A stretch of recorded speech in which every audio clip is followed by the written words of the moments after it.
네, 경기도 부천시의 김기표입니다. 조원철 법제처장님, 예, 현실에서 행정부 행정 권력의 부당한 처분이 발생하거나 공무원의 부당 불법한 행위가 발생하는 경우에는 어떻게 구제가 되나요?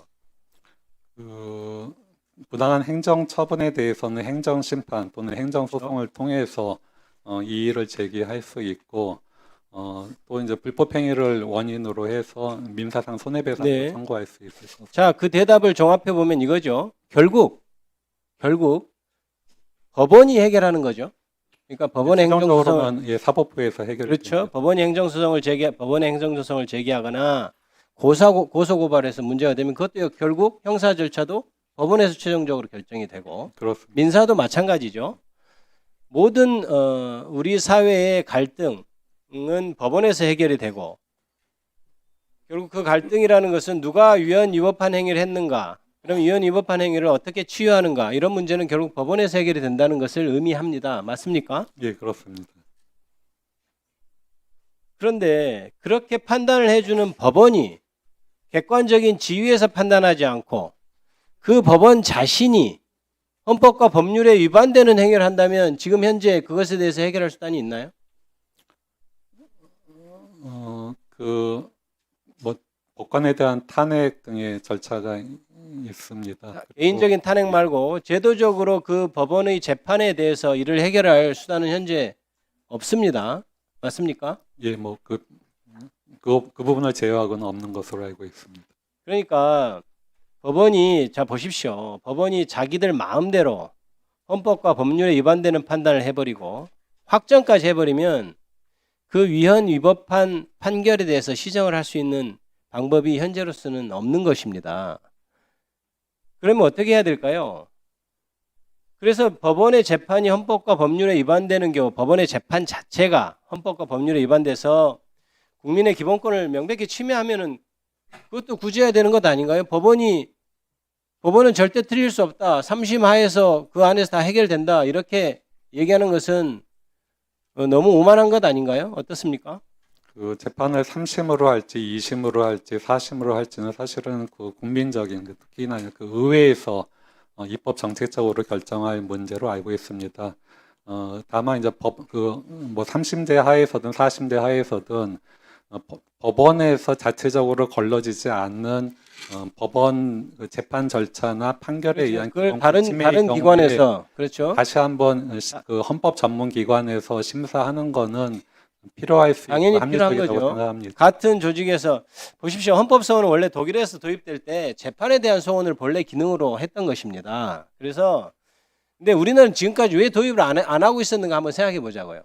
이게 자 이런 거 있어요. 야 사법부 판사님들 나도 좀 불리한 결정 받았지만 그래도 우리 판사님이 결정했는데 아유 내가 억울한 점 있어도 참아야지 이런 어떤 그 뭐 공감대랄까 이런 게 좀 그동안은 좀 존재했고 그래서 좀 미심쩍어도 그냥 인정하고 이런 분위기였기 때문에 굳이 재판에 대해서까지 헌법소원 인정할 필요 있느냐 이런 것이 공감대를 이루어왔는데 근데 저렇게 조희대 대법원장 같은 사람이 같이 완전히 정치적인 사람이 수장이 돼버리고 그리고 그 사람이 사법행정권을 휘두르자 진짜 희대의 파괴환송심이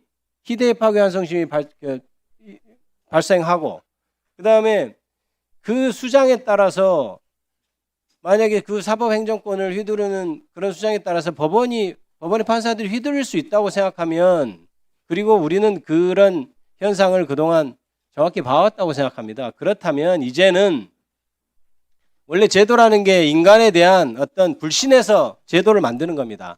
저 사람이 가장 이기적일 때, 가장 정치적일 때 그래도 그랬을 때 우리 국민의 기본권을 보장하는 방법이 무엇인가? 이거를 전제로 원래 제도가 설계되는 거잖아요. 그런데 지금까지 재판에 대한 헌법소원을 제외했던 것은 그 판사들에 대해서는 그렇지 않게 생각했던 면이 사실 존재하는 거예요. 아까도 말씀드렸지만. 그런데 이제 지금까지 12.3 내란 이후에 우리나라에서 진짜 상상할 수 없는 일들이 계속 벌어지고 심지어 그것 중에 가장 큰 것은 조희대 대법원장의 파기환송심이었다고 생각합니다. 그래서 이제 제도적으로 그것을 치유하고 견제할 수 있는 수단이 마련돼야 된다는 것이 재판을 대상으로 하는 예, 그 헌법소원은 도입이 필요하다고 생각합니다. 저희가 헌법재판소 도입을 한 게 이제 독일 헌법재판소가 많이 참고가 됐는데 독일에서는 재판에 대한 헌법소원이 인정이 되고 있습니다. 우리나라에서 재판에 대한 헌법소원이 도입되지 아니한 것은 사실은 그 대법원하고 헌법재판소의 위상 경쟁 문제 때문이 아닌가 저는 개인적으로는 그렇게 생각합니다. 아울러 한 가지 말씀드리면은 지금 그 법관의 독립에 대해서 많이 얘기가 되고 있는데 사실은 그 법관의 독립에 대해서 저의 요인이 될 수 있는 게 외부적인 요인뿐만 아니라 내부적인 요인이 있을 수 있고 오히려 어떻게 보면 그게 더 클 수 있습니다. 사실 우리나라와 같이 대법원장이 전체 법관의 임명권을 행사하고 인사권을 행사하는 그런 국가는 문명국가에서는 찾아보기 어렵습니다. 3심제 하에서 신급별로 사실 독립이 굉장히 중요합니다.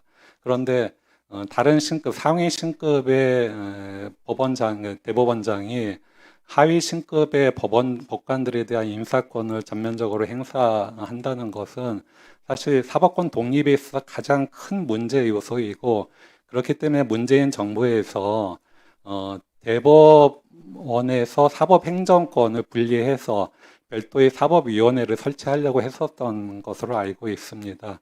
그 부분이 저는 개인적으로 굉장히 중요하다고 생각합니다.